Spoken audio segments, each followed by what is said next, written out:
દ્વારકાધીશ મિત્રો, તો જો મિત્રો આપણે આ ખેતરને ઘણા ટાઈમથી દાંતી મારીને રાખ્યું હતું અને ડીશ મારી ડબલ વખત આની અંદર, કારણ કે ઉખેડ કરવા માટે. એટલે આની અંદર આપણે ભીંડા રોપવાના છે. આપણે કોઈ વખત શાકભાજીની ખેતી કરી નથી, ફર્સ્ટ ટાઈમ પહેલી વખત શાકભાજીની ખેતી કરવાની છે. એટલે આ 2 વીઘાનું ખેતર છે અને આ 2 વીઘાની અંદર આપણે ભીંડા રોપવાના છે. એટલે આના પાળિયા ખેંચવી છે. અત્યારે જો આપણને શાકભાજીનો કોઈ આઈડિયા નથી અને આપણે આજે ફર્સ્ટ ટાઈમ રોપવાના છે ભીંડા 2 વીઘા. હવે કઈ વેરાયટી રોપવી, કેવા પાળા ખેંચવા, આની શું માવજત કરવી એ આપણને કંઈ ખબર નથી. પણ જે ખેડૂતો કરે છે એમની સલાહ લઈને આપણે આજે ફર્સ્ટ ટાઈમ ભીંડા રોપવાના છે.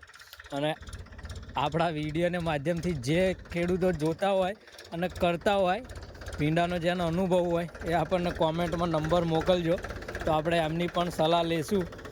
તો જો અત્યારે આની અંદર પાળાની અંદર આપણે DAP ખાતર વેરવી છીએ અને DAPની અંદર છોડને નુકસાન ના થાય એટલે જે રીતના આપણે ડાંગરમાં વરટાકો નાખીએ છીએ એવી સુકારાની દવા છે.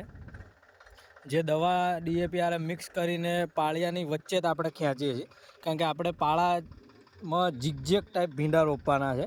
બંને સાઈડ ક્રોસિંગમાં ઝીગઝેગ ટાઈપ રોપવાના છે આખા ભીંડા. એટલે થોડી નવી ટેકનોલોજીને સાથમાં લઈને આપણે રોપણી કરવાની છે. આપણો પહેલી વખત આ ફર્સ્ટ ટાઈમ આઈડિયા છે. કોઈ વખત આપણે શાકભાજી કરી નથી, પણ આપણે હવે થોડાક શાકભાજીની અંદર ઉતરવું છે ખેતીમાં. એટલે આપણે પહેલી વખત ભીંડાનું વાવેતર કરવાનું છે. અને જેની જોડે સલાહ હોય કે ભાઈ આ રીતના કરો, આ રીતના જે ખેતીમાં ભીંડાના કે શાકભાજીના ખેતીની અંદર માહિતગાર હોય કે મને કોમેન્ટમાં નંબર મોકલજો. હું જાતે તમને કોલ કરીને સલાહ લઈશ, કારણ કે આપણી જોડે કોઈ આઈડિયા નથી અને ઘણા મિત્રો કરે છે બહાર ગામમાં. આપણા ગામમાં તો ફર્સ્ટ ટાઈમ આપણે વાવેતર કરવી છે. એટલે આની સલાહ સૂચનથી અને આવનારી સિઝનમાં આ સિઝન સારી રહી, અગલી ફેર આપણે આવતી સિઝનમાં વધારે શાકભાજીના ખેતીમાં ઉતરવાનું છે.